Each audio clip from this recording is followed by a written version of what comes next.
que aunque estemos lejos, estos medios nos acerquen y podamos estar en un mismo espíritu. Y bueno, tenemos un anuncio importante y es que tenemos nuestro Congreso de Pascua. Todo se está preparando ya, así que si no hay ningún cambio de restricciones, ¿verdad?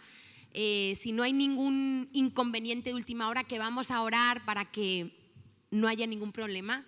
Y vamos a creer, y esto depende del corazón y de la fe. Cuando uno ve todo difícil, ve los inconvenientes y ve a un Dios pequeñito, pues las puertas no se abren. Pero cuando uno, a pesar de ver problemas, inconvenientes, ve a Dios más grande, porque Dios es más grande, Dios obra a través de nuestra fe. Entonces está preparando ya nuestro congreso. Las malas noticias es que solo tenemos 45 plazas. Entonces, para los primeros 45 que se anoten con Marcela, ¿sí? Entonces, pues esos son los que vamos a poder ir. Los jóvenes pueden ir toda la semana, desde el 27 o 28, ya veremos, hasta el 4 de abril, y los adultos desde el jueves. Así que, pues los que no habéis podido las vacaciones, os animo a que lo hagáis, porque la verdad que estamos en un tiempo que necesitamos estar juntos, unirnos. Y ya sabéis los que habéis ido que el Redil ha sido siempre un lugar de bendición. No, lo siguiente, no hay palabras para expresar lo que allí Dios ha hecho en nuestros corazones. Así que un saludo y que el Señor os bendiga.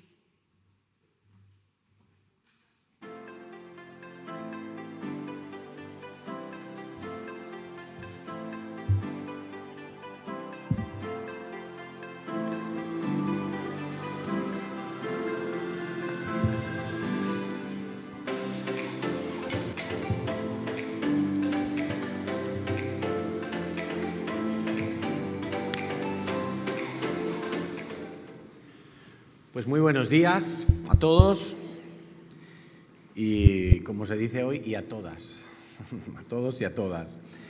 Saludamos, como decía Natalia, a los que también se conectan por internet y nos van llegando noticias, que se conecta gente de algunos sitios que no sabíamos. Pues de verdad que un cariño un abrazo muy cariñoso, un abrazo virtual desde aquí, desde Barcelona. Sabes que el domingo que viene podremos estar felicitándonos el año nuevo, porque de acuerdo a los tiempos de Dios y a la forma de Dios de medir el tiempo, el año nuevo comienza el próximo domingo, de acuerdo al calendario bíblico, al calendario lunar, al calendario que Dios le dio a su pueblo Israel. Y es interesante que nosotros estemos pendientes de esas fechas, porque Dios, a través de esas fechas, está hablando y revelando gran parte de sus planes. En Éxodo capítulo 12, versículo 2, cuando Israel estaba saliendo de Egipto para ser liberados de la esclavitud y en principio ir al desierto a celebrar a Dios, aunque ya sabemos que ese corto espacio que ellos tenían que salir para celebrar a Dios en el desierto se convirtió en 40 años.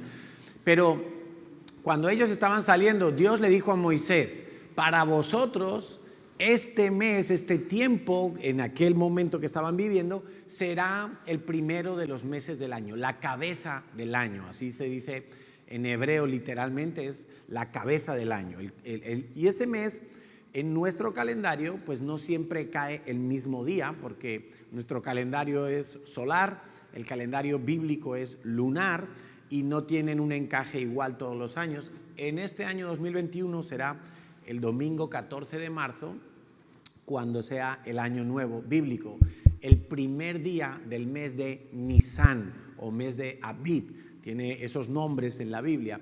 ¿Y por qué es importante que nosotros estemos pendientes de esa forma de contar de Dios el tiempo? Bueno, pues porque es la forma de Dios. No creo que la forma nuestra sea mejor que la forma de Dios. Todo lo que Dios hace es perfecto y es en sí mismo ya completo, no necesita ningún retoque del ser humano.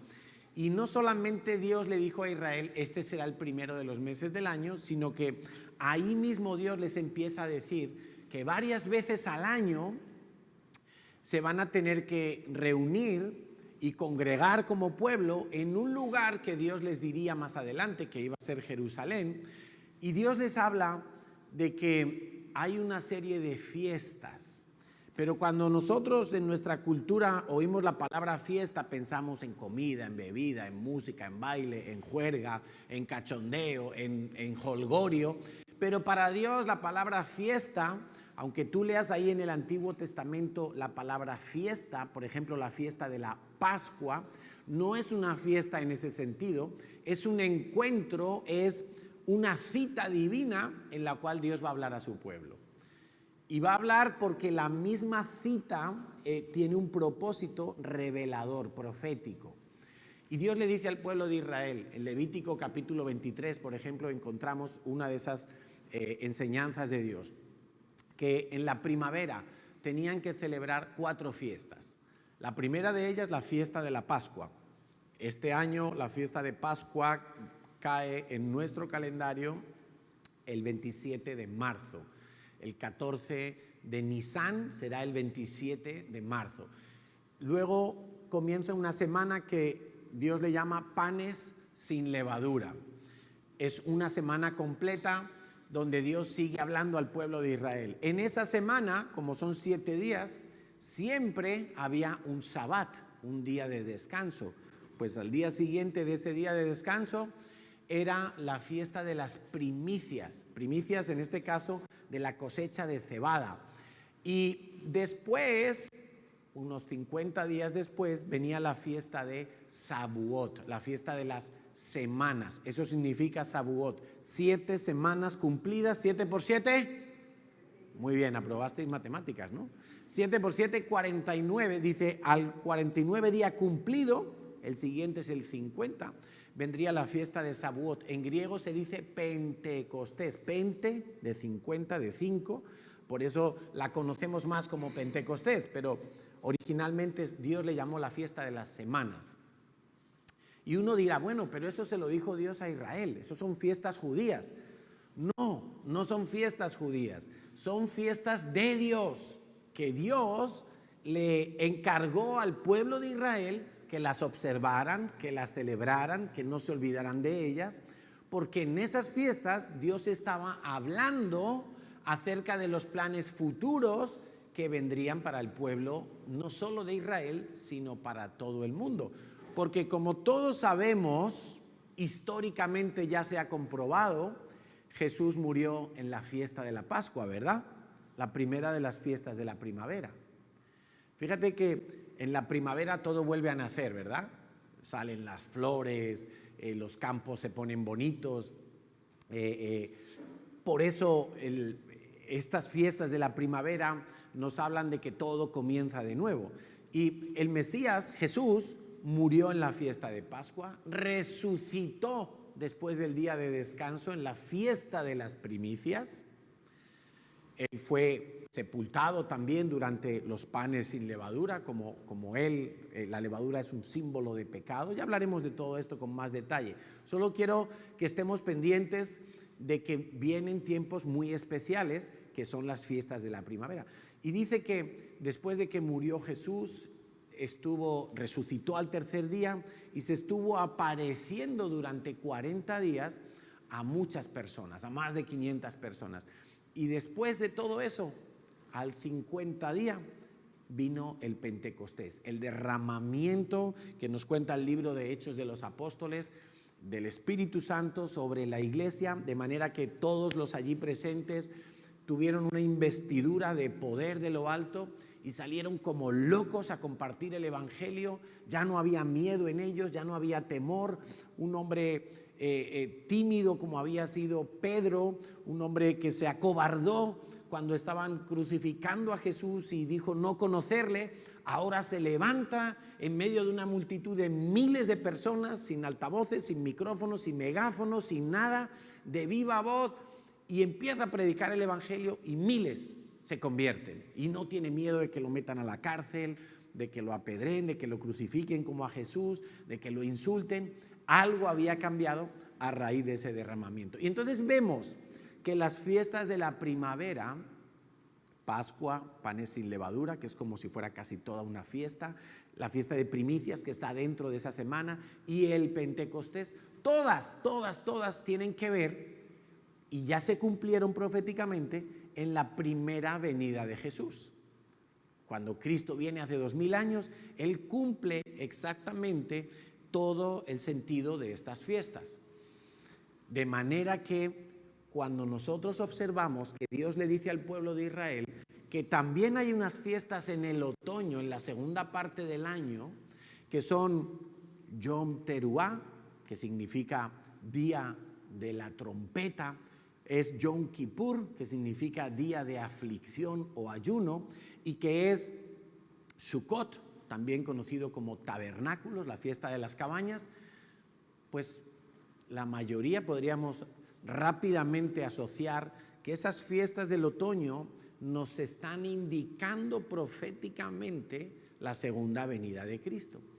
Hablaremos en detalle de todo esto, porque sin duda alguna todas estas fechas señaladas por Dios en el calendario tienen que ver con los planes de Dios para salvar al mundo, para juzgar al mundo y para finalmente reinar con Jesucristo en el mundo. O sea que son fiestas que no son de los judíos. La misma palabra de Dios dice son fiestas solemnes, o sea, importantes, y son de Dios, así le llama la palabra. Y es verdad que los judíos son los que han sido encargados de retenerlas y conservarlas, y lo han hecho muy bien. Como también el pueblo judío era el encargado de mantenerse vivo como pueblo para que de ese pueblo naciera el Mesías que te iba a salvar a ti y a mí. Y no por eso rechazamos al Mesías porque sea judío o porque solo era para los judíos, no es verdad.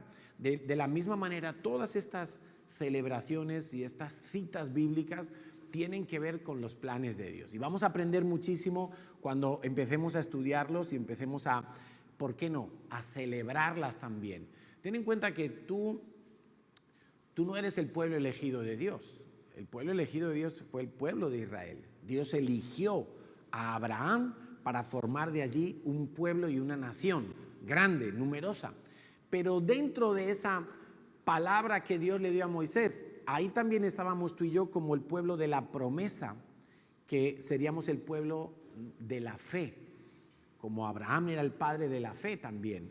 O sea que de alguna manera Dios tiene dos pueblos, el pueblo de Israel, pueblo elegido, y tú y yo, que somos el pueblo de la promesa de la fe, que somos el pueblo adquirido, comprado con el precio de la sangre de Jesús. Y Jesús mismo dijo, yo he venido a hacer de los dos un solo pueblo. Pablo lo llama el verdadero Israel. Estudiaremos sobre todo eso, pero hoy vamos a volver entonces a lo que empezamos la semana pasada, una miniserie que le hemos llamado Las Tres Palancas, y la semana pasada estuvimos introduciendo cómo algunas veces en nuestras vidas experimentamos grandes pesos y situaciones que nos cuesta mucho soportar y levantar, y vemos que es difícil.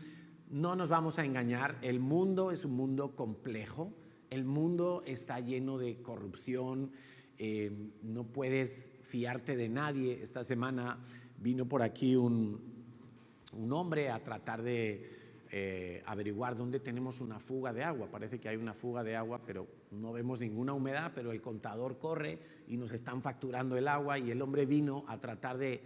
Y acabamos hablando del evangelio. Él me preguntó que si éramos evangélicos, y por ahí estuvimos 1 hora y media hablando.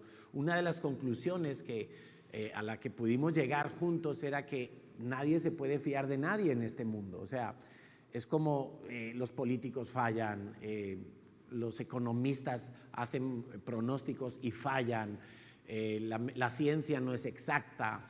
Al principio nos decían que tal vacuna, pero luego esa no vale, luego para los mayores sí, luego para los mayores no, luego que la cepa de allí, luego que el virus se quedaba en la superficie, luego dicen que no, que ahí no vive el virus. Bueno, una cantidad de cosas que el mundo entero está en una incertidumbre, en una inexactitud, en una corrupción permanente. Y los dos llegábamos a la conclusión de que todo va a peor. Yo desde mi punto de vista creyente, hijo de Dios, él desde su punto de vista ateo, me decía, todo va a peor, cada vez las generaciones van a peor, los vicios cada vez se comienzan a practicar a una edad más temprana. Digo, sí, todo eso es verdad. Entonces, esa es la radiografía del mundo. ¿Cómo está el mundo? ¿En quién podemos poner nosotros nuestra confianza? Jesús mismo dijo, en el mundo tendréis aflicción, porque el mundo está mal. Claro, él me decía, este hombre me decía, bueno, y si Dios existe, ¿por qué unos se salvan del cáncer y otros mueren con cáncer, por ejemplo, ¿no? Y me hacía esa pregunta. Digo, bueno, yo no lo sé, yo solo sé que cuando alguien muere de cáncer tú le echas la culpa a Dios, pero cuando alguien se libra del cáncer tú no le alabas a Dios.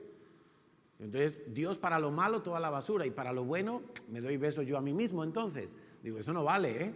Digo, y todas las cosas buenas que pasan en la vida, cuánta gente realmente vive cada día y es un milagro estar vivo cada día. Pero bueno, para no filosofar demasiado, muchas veces nosotros tenemos cargas pesadas en nuestra vida. Y yo recuerdo cuando trabajaba en la empresa de informática en Madrid, llegó un momento que yo tenía un puesto donde yo tenía mucha gente a cargo, bueno, mucha no, unos pocos a cargo, y algo que hacía nuestro director era proveer de cursos y de herramientas de coaching, de trabajo en equipo, de toda una serie de intentar desarrollar una serie de habilidades que hicieran que nos lleváramos mejor el grupo de trabajo y que la empresa pudiera producir más para que el jefe ganara más dinerito. Bueno, está bien. Y la verdad, eran asuntos muy interesantes, pero yo siempre les veía el mismo problema. A todos los sistemas que el mundo nos pueda ofrecer, yo siempre le veía el mismo eslabón débil. El eslabón débil era el propio ser humano, era el propio corazón de la persona. Porque si a mí mi jefe en uno de esos cursos o la persona supuestamente experta en algo que venía a enseñarnos y nos decía, mira, aquí lo que importa es sacar el trabajo adelante y que tú colabores y bueno, sí, y uno dice, es verdad, está bien, si él hace su parte y yo hago la mía, todos salimos adelante, pues la empresa va mejor, el jefe gana más dinero, seguramente nos subirá el sueldo y hay una serie de beneficios para todo el mundo involucrado y eso era verdad. ¿Cuál era el problema? En el día a día todo iba bien hasta que en el corazón de cualquiera de nosotros salta una envidia, un resentimiento, un sentimiento de injusticia. ¿Por qué a él lo felicitan y a mí no? ¿Por qué a él le dan un día más de vacaciones y a mí no? Yo pedí permiso, pero y empiezan las comparaciones y empiezan las situaciones ahí que uno dice, a la porra con todos los sistemas del coaching y de la empresa, y si el jefe pierde dinero que lo pierda, pero yo me quedo a gusto y todo salta por los aires. Entonces, todo era muy bueno, muy bien pensado, muchas estrategias, pero al final el eslabón débil siempre era el mismo, era el propio corazón de la persona. Entonces, ¿qué herramientas nos da Dios para que nosotros podamos levantar las cargas pesadas de la vida? Y la semana pasada empezamos hablando de la palanca del amor, ilustramos la palanca y aquí tenemos un gráfico donde podemos ver que la piedra es Jesucristo y sobre esa piedra nosotros podemos volcar todo el peso, que Jesús no se va a romper, no se va a resentir, no se va a deteriorar. Vemos la palanca, que es en la parte larga del palo. Cuanto más larga es la palanca, mejor para poder hacer con menos fuerza levantar una carga más pesada. Y esa palanca es, por ejemplo, la semana pasada estuvimos hablando del amor. Cuanto más amor yo tengo, amor del bueno, amor del que dice la palabra de Dios, pues más carga yo voy a poder levantar, voy a poder soportar a los pesados, a los impuntuales, voy a poder soportar a los intensos, voy a poder soportar a los que me maldicen, voy a poder soportar a los del Barça, no, a los del Barça no son malos, a todo el mundo voy a poder soportar. Pero hoy vamos a hablar de otra palanca, porque no nos podemos engañar. Casi todos nosotros podríamos decir que estamos viviendo algún tipo de situación que se nos ha vuelto algo complejo, difícil. Y yo no sé cuál será tu caso, pero Tú puedes pensar en este momento, ¿qué es esa situación que tú quisieras zafártela, quitártela de encima y no puedes? Y lo has intentado y estás orando y no ves el resultado y dices, he probado una cosa, he probado otra, yo trato de perdonar, pero el resentimiento vuelve. Y todos podemos estar pasando alguna situación. Quizá puede ser una enfermedad, quizá puede ser una relación sentimental complicada, quizá puede ser un pensamiento que no te quitas de la cabeza y tú quisieras que eso no te esté martilleando más, pero ahí está. Quizá es un temor a revivir algo que en el pasado te dolió, te hizo sufrir, te perjudicó de alguna manera.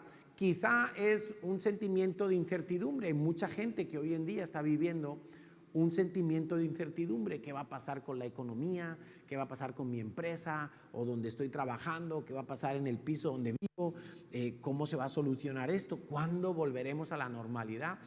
Quizá es una situación de crisis vital y estás pensando que has perdido el tiempo en la vida y que te han pasado muchos años y no has aprovechado y qué fruto estás dando, y estás ahí con una serie de preguntas que son difíciles de digerir. Y hoy vamos a hablar entonces de una palanca que, de la misma manera que la palanca del amor me permite levantar cargas pesadas de una manera relativamente sencilla, esta palanca nos va a permitir también llevar cargas pesadas, y es la palanca de las relaciones. Para los que están tomando notas y se han vuelto diligentes con esto, pues pueden anotar allí la palanca de las relaciones. La primera relación que yo no puedo quitar de ninguna manera es mi relación con Dios.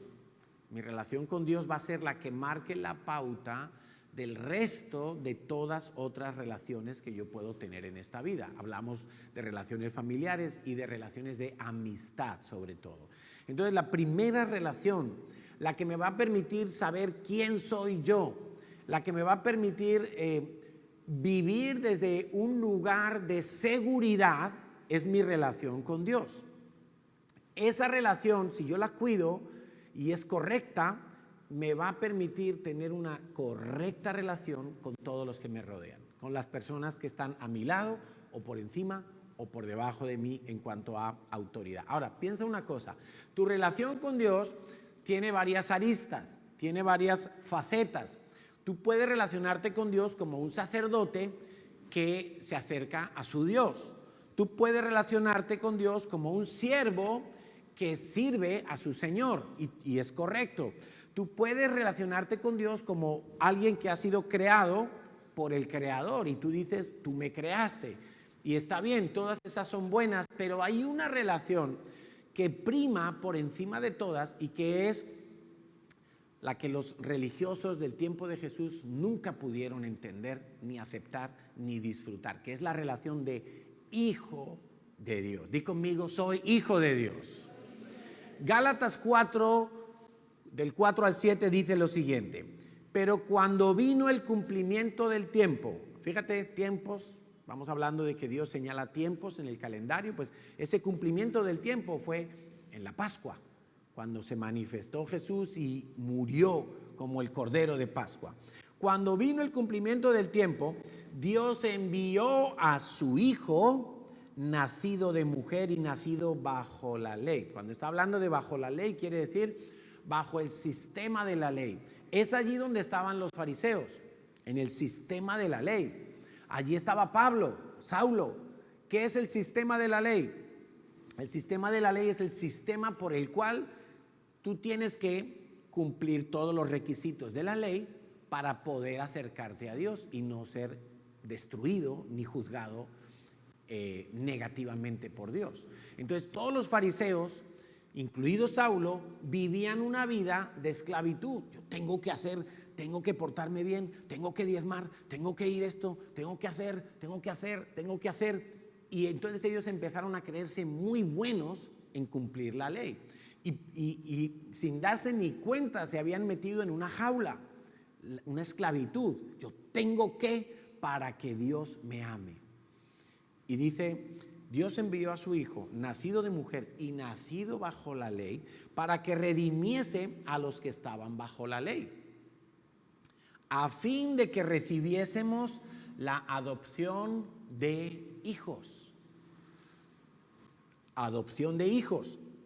Versículo 6, y por cuanto sois hijos, esto es maravilloso, mira, Dios envió a vuestros corazones el Espíritu de su Hijo, el cual clama, Abba, Padre. Así que ya no eres esclavo, sino hijo, y si hijo, también heredero de Dios por medio de Cristo. Recuerdo haber estado hablando tiempo atrás con alguna persona musulmana. Y los musulmanes creen que son esclavos de Alá. Ellos mismos lo creen así y se consideran, pues de alguna manera, orgullosos de ser esclavos de Alá. Y cuando nosotros les decíamos a esos musulmanes que nosotros no somos esclavos de Dios, nosotros somos hijos de Dios, eso no lo podían entender bajo ningún concepto. Era tal, ellos también viven bajo un sistema de ley, bajo un sistema opresor totalmente. Y qué bendición tan grande que no solamente Dios te dice a ti que eres hijo de Dios en el momento que naces de nuevo. Y si hay alguien aquí que no ha nacido nunca de nuevo, quiere decir que el único acercamiento a Dios que ha tenido es quizá haber visitado una iglesia o haber hecho una serie de ritos, que si me he bautizado, que si hice la comunión, que si me confieso, que si hago tales cosas. Olvídate de todo eso. La única manera de poder experimentar que tú eres hijo de Dios es por el nuevo nacimiento. Ya naciste una vez físicamente de tu madre, del vientre de tu madre, fuiste dado a luz, ahora necesitas nacer de nuevo, nacer del Espíritu. Y eso solo es posible cuando yo miro a Jesús muriendo en la cruz por mis pecados y yo digo, yo soy pecador, yo soy pecador. Y yo invoco el nombre de Jesús como mi Salvador. Si lo hago de corazón, en ese momento yo tengo un nuevo nacimiento. Y Dios dice, en ese momento tú pasas a ser mi hijo, dice Dios. Y para que lo creas, y no solo para que lo creas, porque creerlo es una cuestión de tu voluntad. Tú decides creerlo, pero Dios dice, yo te voy a ayudar a creerlo. Voy a poner mi espíritu, el espíritu de Cristo, el espíritu de mi Hijo dentro de ti. Y ese espíritu de Jesús, que es Hijo, ese mismo espíritu dentro de ti todo el tiempo está diciendo, Abba, Padre. Abba significa papá. Abba significa padre en un término cariñoso y cercano. Papá, como de un hijo pequeñito. Cuando estamos en Israel oímos a los niños judíos, allí en los centros comerciales, en los museos que visitamos, y los niños llaman a su papá, Abba, Abba, y luego dicen una serie de cosas que ya no entendemos, pero entendemos el Abba y el Ima, que significa mamá. Entonces, Abba significa papá, como un niño llama a su papá. ¿Cuál es la primera palabra que le enseñamos a todos los niños? Papá, es la más fácil de decir, papá, agua, mamá. Entonces, papá, y un niño... Imagínate un niño pequeñito como Max, que lo vemos por aquí correteando, y Max no sabe si puede o no puede interrumpir a su padre. No sabe si su padre está predicando o está descansando o está viendo la tele. Él si necesita brazos, si necesita agua, si algo le duele, él se acerca y llora, él se acerca y levanta los brazos, y él no le importa la hora que sea. Puede ser hasta de madrugada. Él no le importa si le están viendo o no. No le importa nada en este mundo, solamente sabe que ahí está su papá y que su papá es el que le da en ese momento lo que él necesita. Y así tiene que ser con nosotros. Y dice el versículo 7, ya no eres esclavo. Quiero que veamos un vídeo de un animal que estuvo en cautiverio. Estuvo preso, atado en una cadena. Y en el momento en que alguna asociación lo libera, es esta osa que vemos aquí. Ya no tiene ninguna cadena atando su cuello ni sus patas, pero todavía en su mente piensa que sigue siendo esclavo. Está atado. Y lo único que hace es dar vueltas en círculo, como si una cadena le impidiera ir más lejos. Qué cosa tan terrible, ¿verdad? Ahí está, horas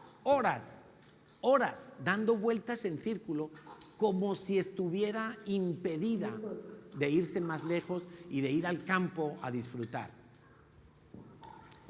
Y lo más terrible es que muchas veces nosotros estamos viviendo así.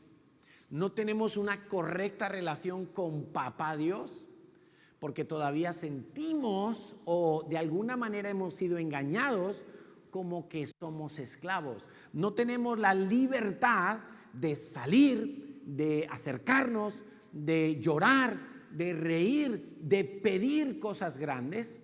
Simplemente pensamos que todavía somos víctimas de una esclavitud que puede ser muy variada. Ya las cadenas fueron rotas, pero aquí dentro todavía creemos que están vigentes. Ya nuestras maldiciones fueron quebradas, nuestro rechazo fue sanado. Dios dice, yo te amo, no me importa lo que hagas.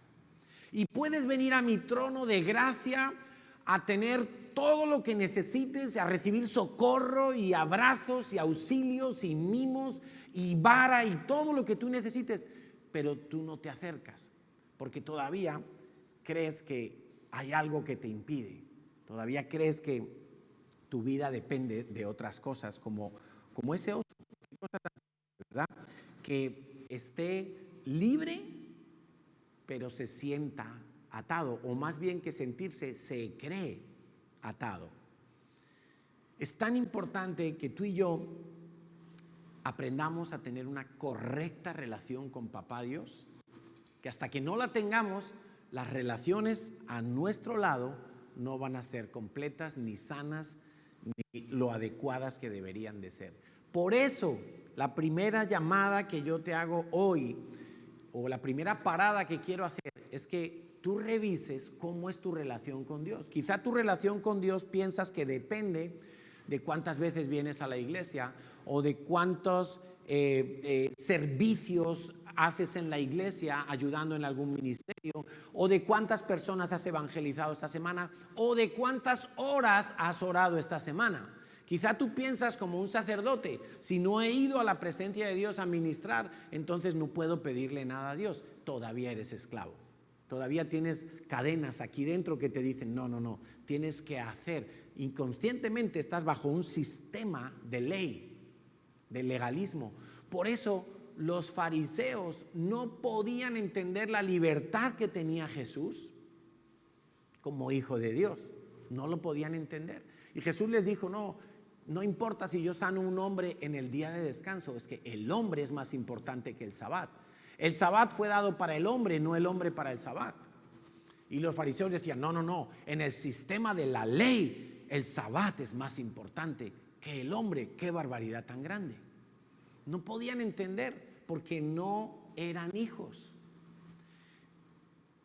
Y no vale como excusa que nosotros podamos decir en algún momento, es que yo no tuve papá, es que yo no conocí a mi papá, es que mi papá abandonó la casa, es que mi papá fue un mal ejemplo, es que mi papá bebía, es que mi papá maltrataba, es que mi papá nunca me hizo caso, es que éramos muchos hijos y nunca me dieron el tiempo que necesitaba. Mira, ninguna excusa vale, porque Dios ha sido tan bueno que nos ha dado el espíritu del Hijo para que more en nuestro corazón y que le oigamos decir Abba Padre, para que nosotros digamos Abba Padre.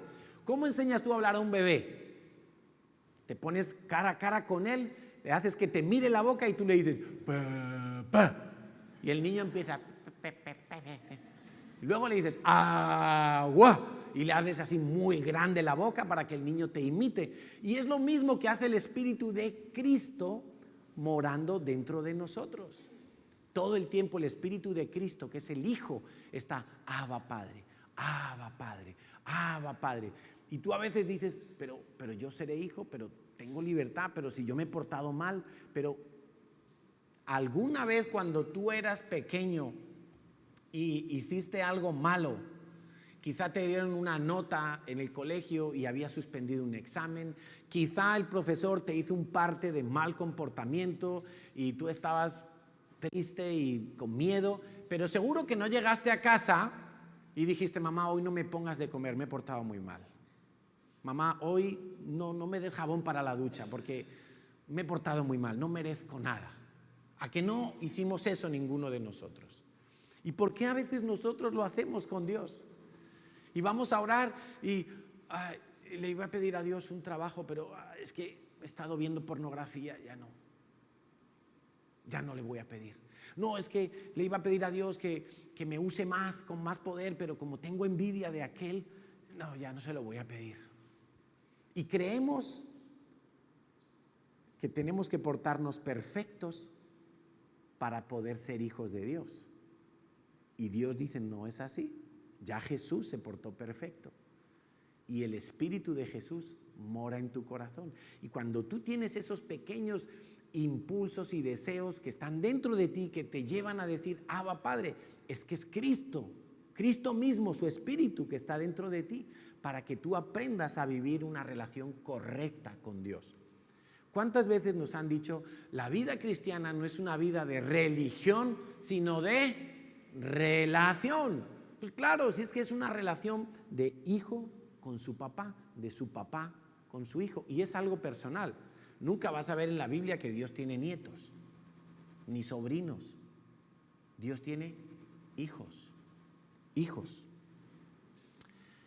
Romanos 8:14 al 16 nos insiste en esta idea. Dice: porque todos los que son guiados por el Espíritu de Dios, estos son hijos de Dios. Pues no habéis recibido el espíritu de esclavitud para estar otra vez en temor, sino que habéis recibido el espíritu de adopción, por el cual clamamos: papá, papá. Yo no sé por qué no han traducido esto, porque igual que traducimos el nombre de Yeshua y ponemos Jesús, y ponemos Pentecostés en lugar de Sabuot, y ponemos trompeta en lugar de Teruá, pues aquí deberían haber puesto papá. Porque Abba, Padre, es repetir lo mismo, es papá. El Espíritu mismo da testimonio a nuestro espíritu de que somos hijos de Dios. Yo recuerdo los primeros meses de mi vida cristiana. Los primeros meses de mi vida cristiana yo los pasé mayormente metido en un cuartel del ejército. Me tocaba hacer el servicio militar. Acababa de recibir a Cristo y a los 8 días me enviaron a la mili, a 300 kilómetros de Madrid. Y yo pasé casi 9 meses allí, los 3 primeros meses sin ir a Madrid, porque estábamos en el periodo de instrucción, aprendiendo a desfilar, todo el rollo ese para la jura de la bandera y bueno, toda la vida militar.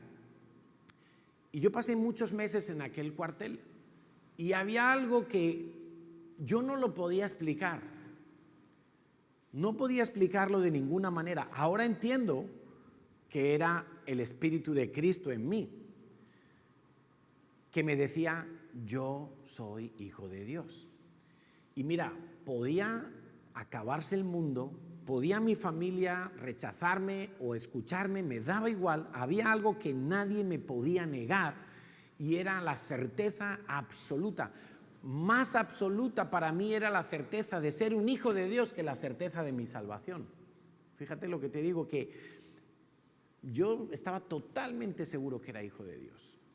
O sea, ya. Yo era Carlos Yahweh. Ya no era Carlos Villanueva.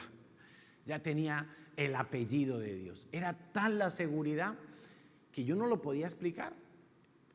Ahora sé que era el Espíritu Santo dentro de mí, recordándome continuamente. Y esto es muy guay porque cuando tú tienes un mal momento en la vida, cuando tú tienes un momento de esos de bajón, que crees que ni siquiera Dios te oye, en ese momento el Espíritu de Cristo va a estar hablando a tu espíritu: Abba, Padre.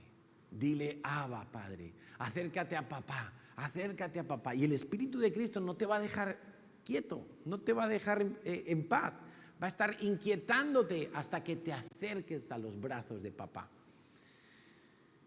Entonces, si yo aprendo a ser feliz con papá Dios, el siguiente paso es empezar relaciones sanas con la gente que me rodea. Escucha bien esto porque es tan importante. No puedes pretender llenarte de amistades antes de tener una amistad correcta, una relación correcta con papá Dios. Desde la religiosidad, lo único que vamos a hacer es esclavos, amigos de esclavos. Imagínate qué hace un esclavo por salvar la vida, lo que haga falta. Si hace falta que el otro muera, que muera.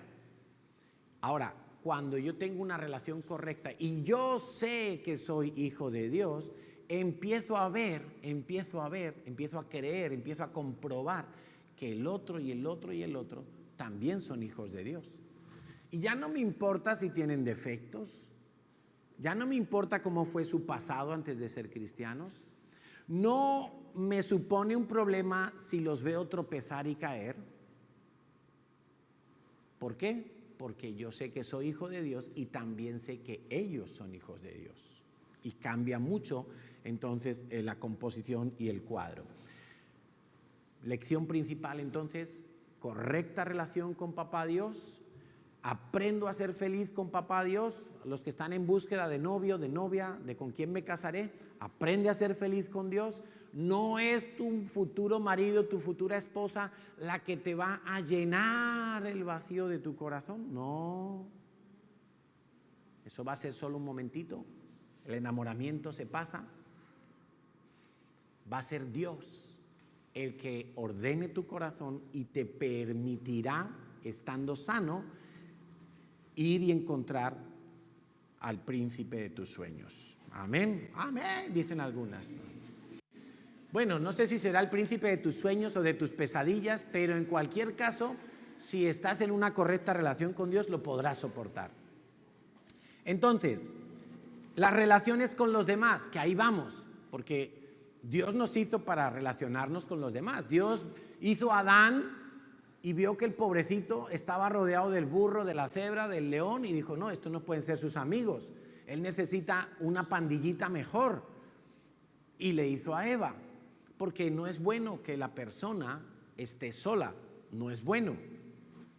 Dios nos ha diseñado para tener compañía de otros y para que nosotros seamos compañía para otros. Dios lo ha establecido así.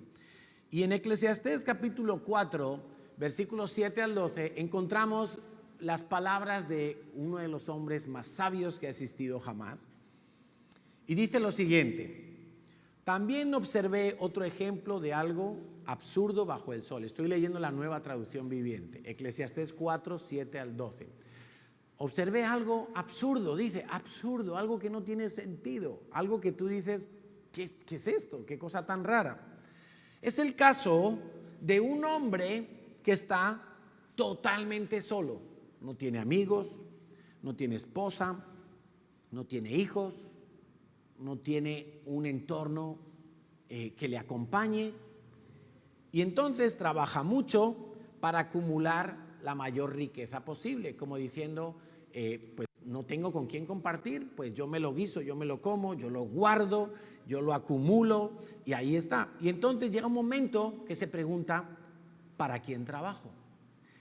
¿Por qué me privo de tantos placeres? Nada tiene sentido, todo es tan deprimente.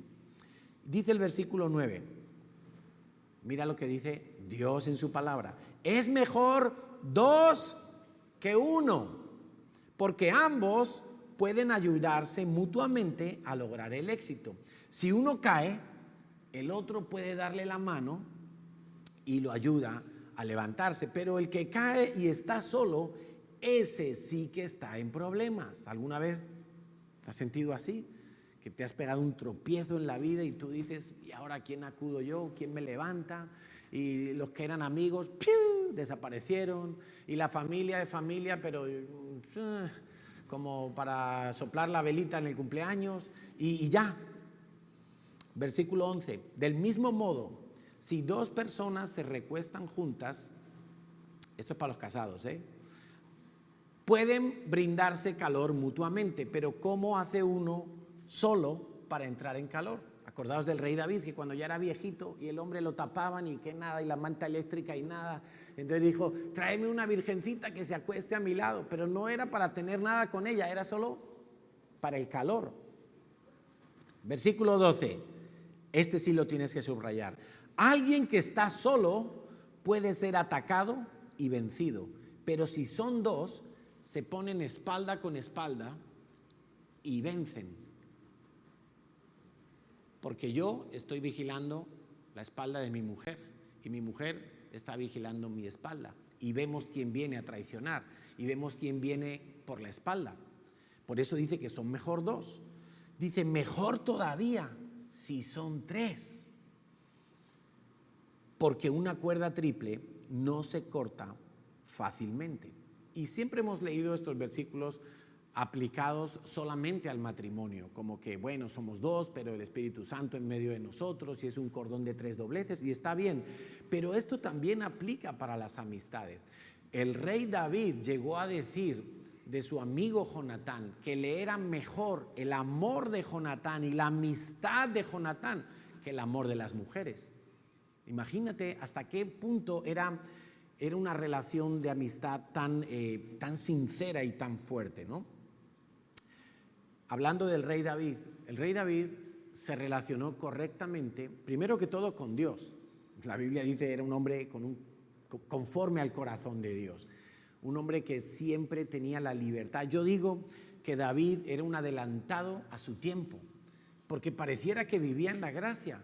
El tipo le pedía a Dios cosas con una libertad impresionante, alababa a Dios como nunca antes alguien lo había hecho, compuso montones de salmos y siempre, aún después de pecar, tenía la libertad de venir delante de Dios y pedirle perdón a Dios y decir, bueno, Dios, pues sí, metí la pata, pero ¿qué vamos a hacer? Me tendrás que perdonar, ¿no?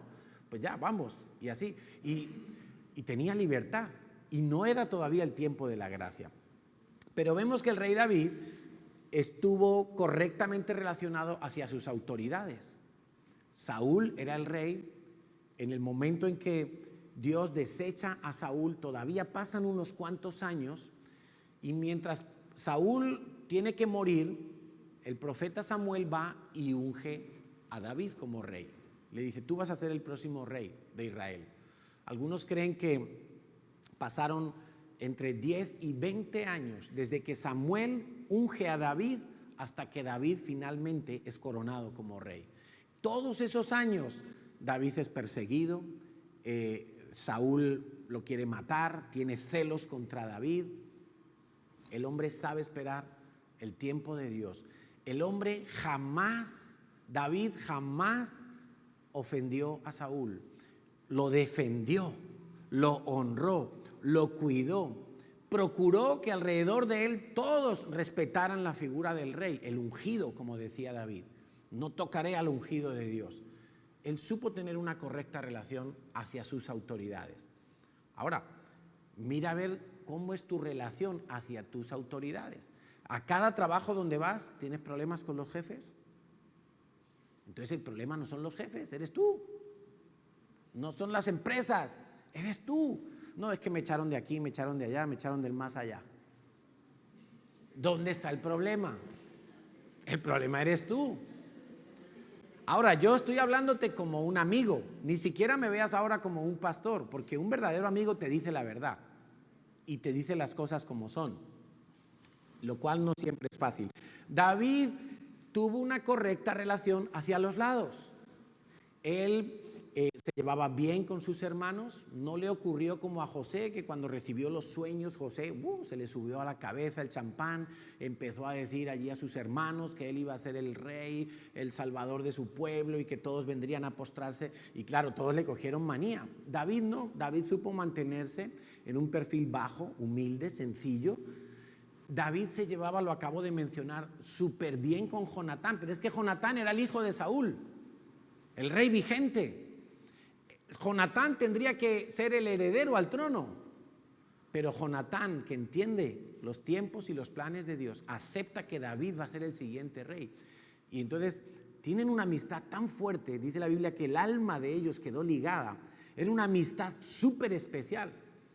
Ojo, porque oiréis que hay corrientes pseudo cristianas que dicen que David y Jonatán eran homosexuales. Una aberración que no podemos tolerar, no tiene nada que ver. El que piense algo así, porque David dijo, el amor de Jonatán me es más dulce que el de las mujeres. Y entonces el que tiene la mente pervertida dice, eran homosexuales, porque no conocen otro amor que el amor eros, no conocen el amor ágape. Y uno puede tener una amistad muy fuerte con una persona del mismo sexo, pero simplemente en el plano de la amistad. Jonatán y David hicieron un pacto de honor, un pacto de respetar la vida, un pacto de fidelidad, de guardarse las espaldas, hasta el punto que cuando David es rey y ya está entonces en una posición de autoridad, también vemos que su relación con la gente que él tiene que gobernar es correcta. La gente amaba a David. Y David busca a los descendientes de Jonatán, porque Jonatán muere en una batalla junto con su padre Saúl, y dice, ¿qué descendientes de Jonatán quedan? Y le dicen, queda uno por allá que está lisiado, es Mefiboset. Le dijo, que se siente, ir a buscarlo y que se siente en mi mesa todos los días, como si fuera un hijo del rey. El tipo tiene misericordia de Mefiboset. Y vemos que David fue un hombre que tenía correctas relaciones hacia arriba, hacia los lados y hacia abajo. Hay gente que le damos un lugar en la iglesia para servir y en cuanto cogen un poquito de autoridad, empiezan a pisotear a los demás y empiezan a dar órdenes como si fueran Hitler. Y en lugar de servir, se ponen a machacar. En lugar de liderar, se ponen a oprimir, a avergonzar. Y quiere decir que hay algo que no está bien ahí. Entonces, ojo con eso. Y dale a una persona poder y vas a comprobar quién es. Dale a una persona poder y vas a comprobar quién es. Vas a ver si de verdad es humilde o era todo fachada, hasta poder pisotear a los demás. Ahora, aquí el punto interesante es que tú vas a escoger a tus amistades. Las amistades no te llueven del cielo, sino que en algún momento tú tienes que aplicar una serie de criterios y tú vas a decidir quiénes son tus amigos, tus amigas. Tú vas a decidir quién está cerca de ti. Y vemos que David lo hizo muy bien, pero vemos que su nieto, Roboam, después de David reinó Salomón, después de Salomón reinó Roboam, y Roboam metió las patas hasta abajo del todo, porque nada más subir al trono, vienen unos del pueblo a preguntarle, oye, ¿nos vas a bajar los impuestos? Es que Salomón nos cobraba muchos impuestos, mira a ver si puedes aflojar un poco. Y él dice, voy a consultar. Y consulta con los ancianos del pueblo. Los ancianos representan la gente madura. Eso está en el primer libro de Reyes, en el capítulo 12. Representan la gente con experiencia, con sabiduría, con temor de Dios, los ancianos del pueblo.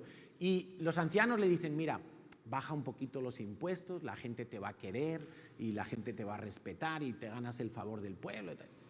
A continuación va y le pregunta a sus coleguitas con los que había crecido, los jóvenes. El joven en este caso representa a alguien inmaduro, alguien que vive muy pasionalmente, todavía no ha rendido. No lo digo por los jóvenes en general, lo digo en el contexto del que estamos leyendo, pero representa ese tipo de gente que no es espiritual, sino que es emocional.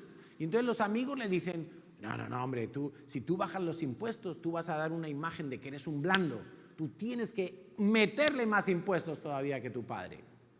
Y entonces el tipo, me imagino que pasó alguna noche un poquito loca ahí, que hago caso a los viejitos o hago caso a los jovencitos.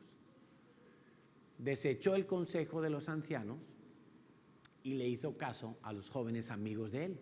Y el resultado fue catastrófico. A los pocos meses el reino se dividió. El reino de Israel se dividió. Y cuando él mandaba a los cobradores de impuestos, los apedreaban y salían, hasta los mataban.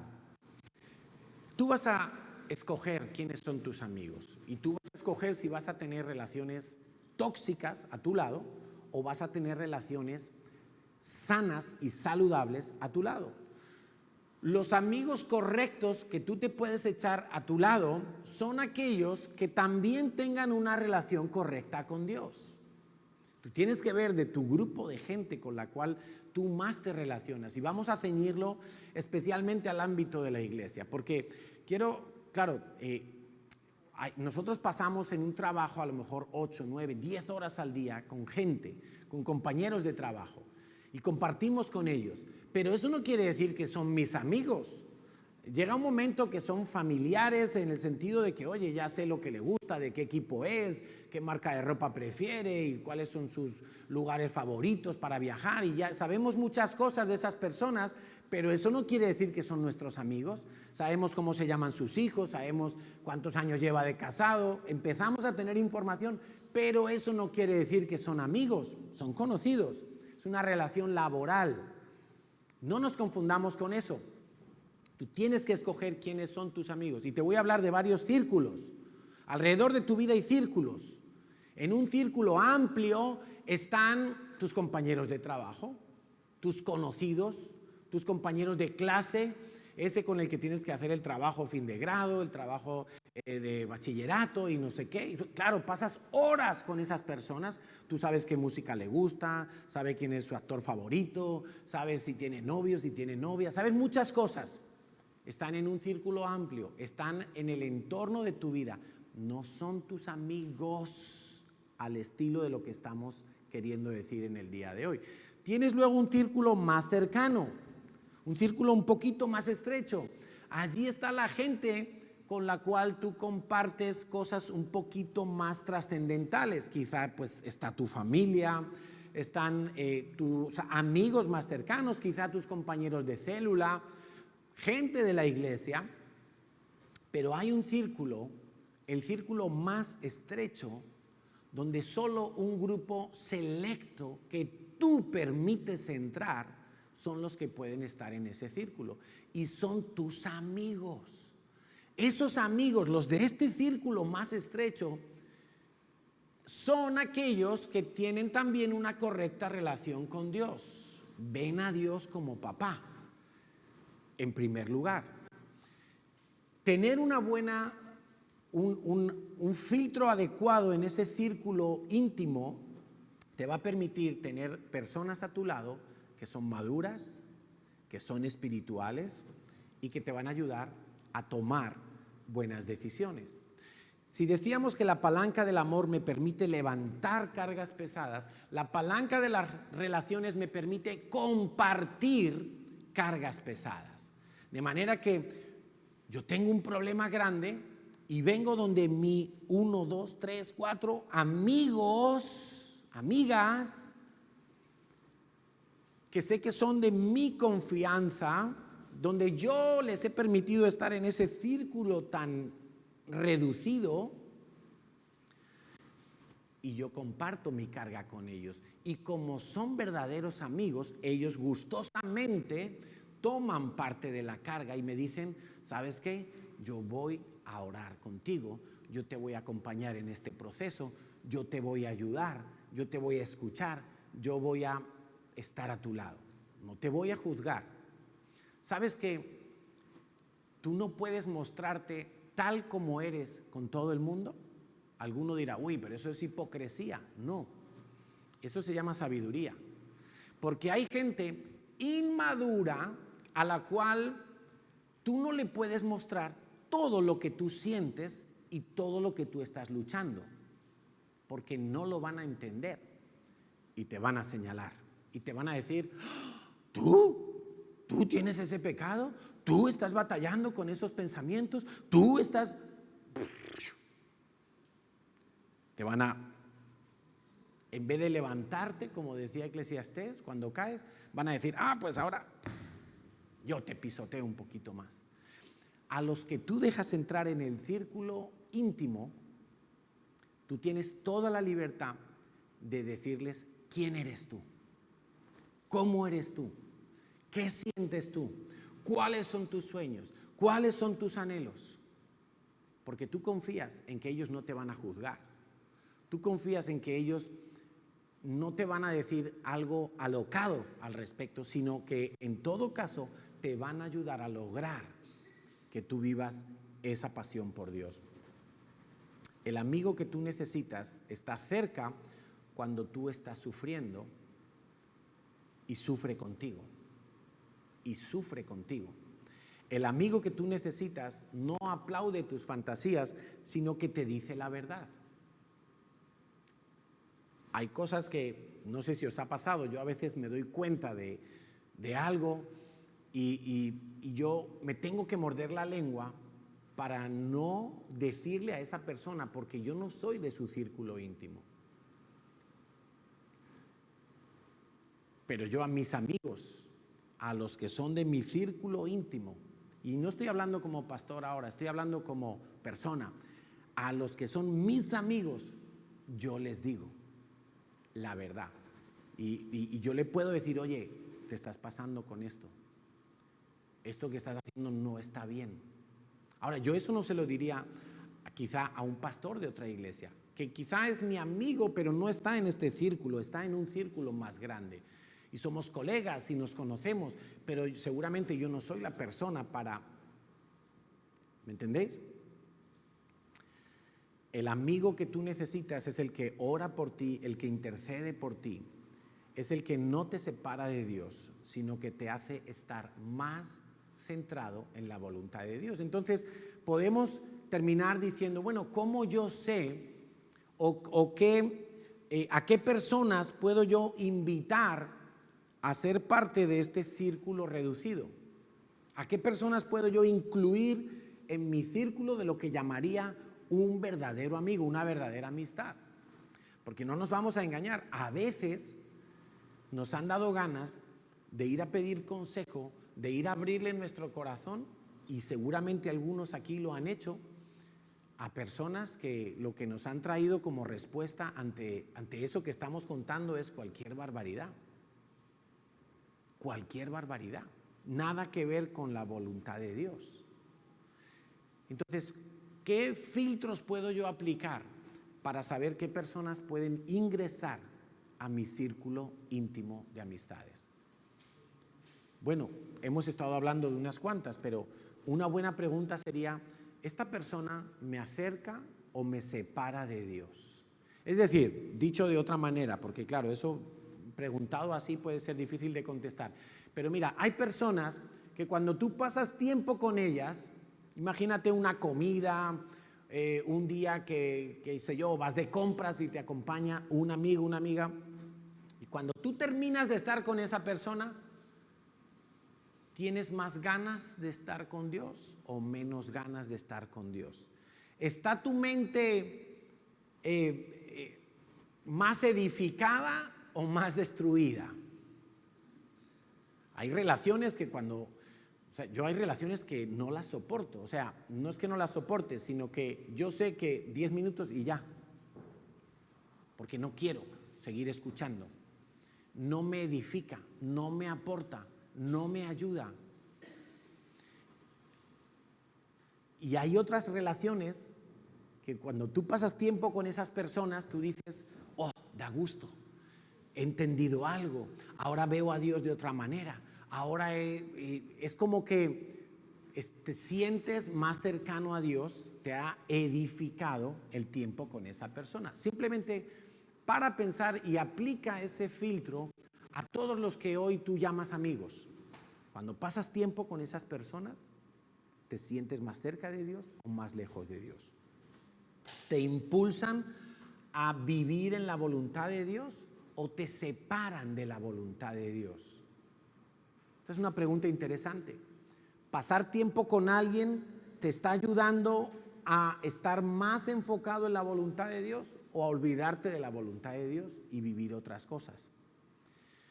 Esa persona que va a ingresar o que tú pretendes o estás filtrando para estar en tu círculo íntimo de amigos, ¿es una persona que tiene fruto del Espíritu Santo? ¿Tú le ves fruto a esa persona? ¿O le ves todo lo contrario?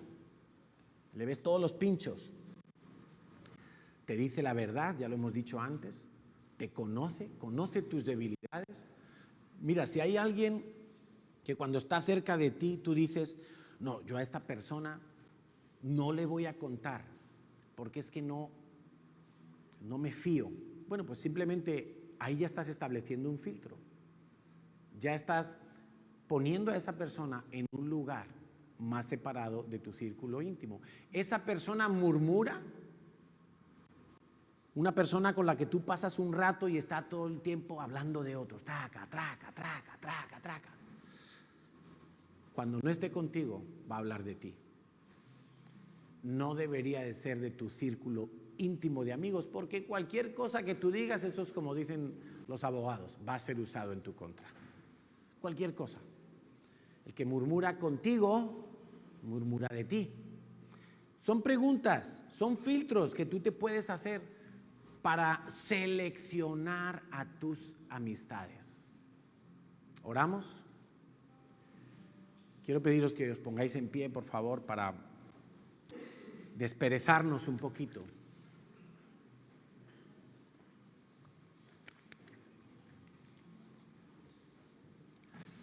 Y tú le vas a decir a Dios en esta mañana,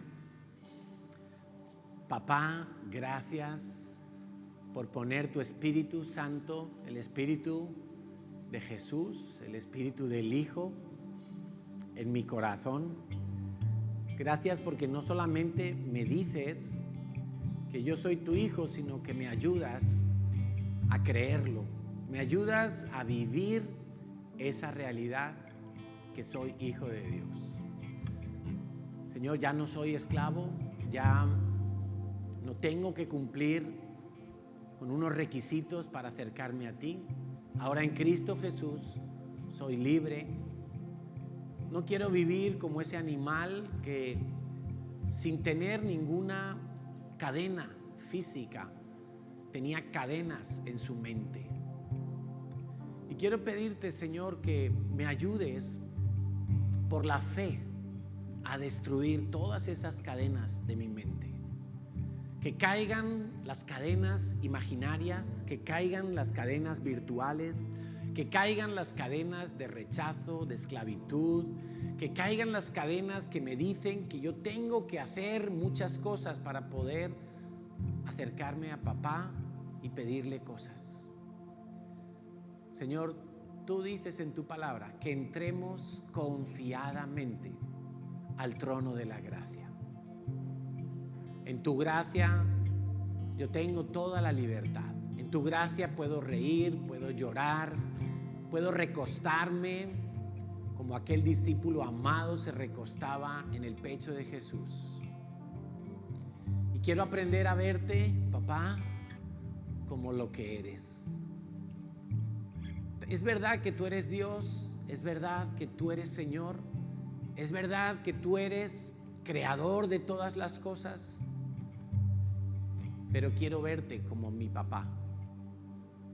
Y quiero pedirte que me ayudes a reconstruir esa relación contigo.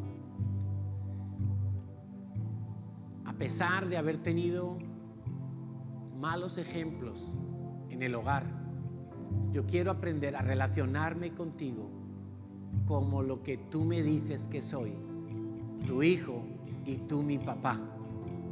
Quiero aprender, quiero soltarme en tu presencia, quiero disfrutar, quiero venir en todo momento, no importa las circunstancias, no importa lo bien y lo mal que lo haya hecho, no importa si otros se van a burlar de mí, Señor. Quiero aprender a ser un hijo, una hija de Dios, que continuamente sabe que se puede acercar a su papá, que su papá nunca estará ocupado como para no atender mi llanto, mi clamor, mi necesidad. Señor, quiero dejar de verte como alguien ocupado, como alguien atareado. Quizá veo así a mis pastores, quizá veo así a mis líderes, pero es la propia esclavitud que todavía está en mi mente. Señor, quiero verte como un papá. Y desde esa posición, desde ese lugar de libertad completa. Yo quiero salir a escoger mis amistades. Quiero hoy tomar decisiones para poner a cada persona en un lugar, Señor, y deshacerme de aquellas amistades que me separan de ti.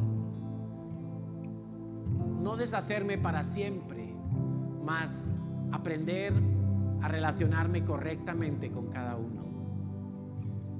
Y quiero pedirte, papá, que me ayudes a escoger a mis amigos, a mis amigas, que me ayudes a escoger a la persona con la que me tengo que casar, porque confío en ti. Como un papá bueno, tú me vas a dar lo mejor. Quiero aprender a poner mi confianza primeramente en ti, a ser feliz contigo, para después ir y llenar esos otros tanques de amor con las relaciones correctas a mi lado. Quiero aprender a sujetarme a mis jefes, a mis pastores. Quiero aprender a vivir bajo autoridad, pero también quiero aprender a vivir siendo autoridad, sin maltratar a los demás. Señor, quiero aprender a tener buenos amigos en los cuales pueda confiar, a los cuales no me dé miedo abrir mi corazón, sino que sé que van a ser los que me ayuden a compartir las cargas, y que en algún momento yo también voy a tener que compartir las cargas de ellos. Gracias, papá. Dile gracias, papá. Papá, te quiero, te amo. Quiero estar en libertad contigo. Quiero aprender a alabarte. Quiero aprender a venir delante de ti en todo tiempo, no solo en la iglesia, en mi casa, en mi intimidad. Quiero vivir esta relación con intensidad.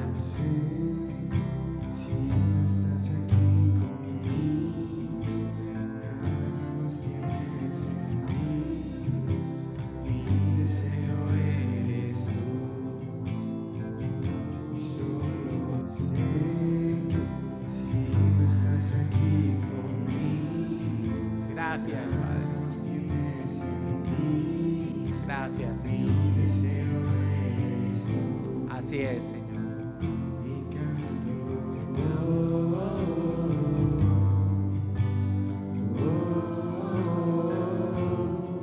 Solo quiero conocerte y contigo estar, Dios, y canto.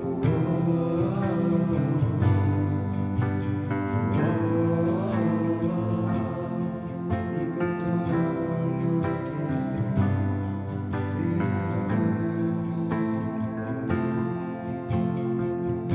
Papá, queremos tener amistades como aquella amistad que tuvo Jonatán con David y David con Jonatán, de mutua confianza, de mutuo apoyo, de compartir cargas, proyectos, de compartir la vida, Señor, de abrir el corazón sin temor. Gracias, papá, por las personas que pones a mi lado para que sean mis mejores amigos. Quiero aprender a ser sabio, a ser sabia, para escogerlos y para compartir con ellos, para crecer juntos, para ver tu gloria manifestarse en nuestras vidas. Y así como tú eres mi Padre, sé que también eres Padre de ellos, de ellas. Gracias, papá.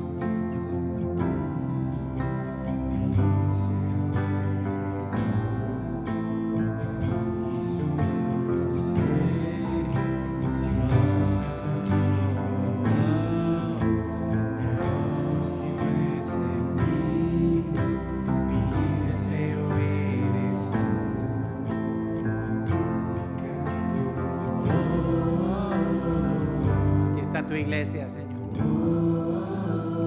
Aquí están tus hijos.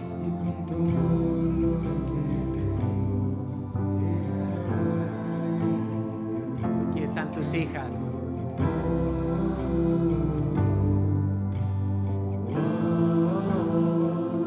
Pueblo adquirido.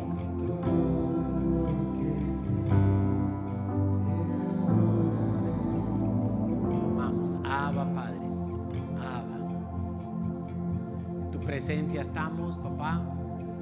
En tu presencia permanecemos. En tu presencia seguimos. Que cuando lleguemos a nuestras casas, cuando se apaguen las luces, podamos seguir recordando, viviendo, sabiendo que somos hijos de nuestro papá. Nada ni nadie nos arrebatará de tu mano. Mi Padre es fuerte. Mi Padre es bueno. Mi Padre cumple sus promesas. Mi papá me defiende. Mi papá me abraza en la noche. Mi papá viene en mi socorro cuando yo clamo. Cuando tengo sed me da de beber. Cuando tengo hambre me alimenta. Mi papá sabe cómo cuidarme. Mi papá sabe darme todo lo que necesito. Mi papá me acaricia antes de dormir para que duerma en paz. Gracias, papá. Gracias por tanto amor. Gracias por cuidarme. Gracias por darme tu espíritu para que nunca me olvide que soy tu hijo y tú eres mi Padre. Amén, Señor. Amén.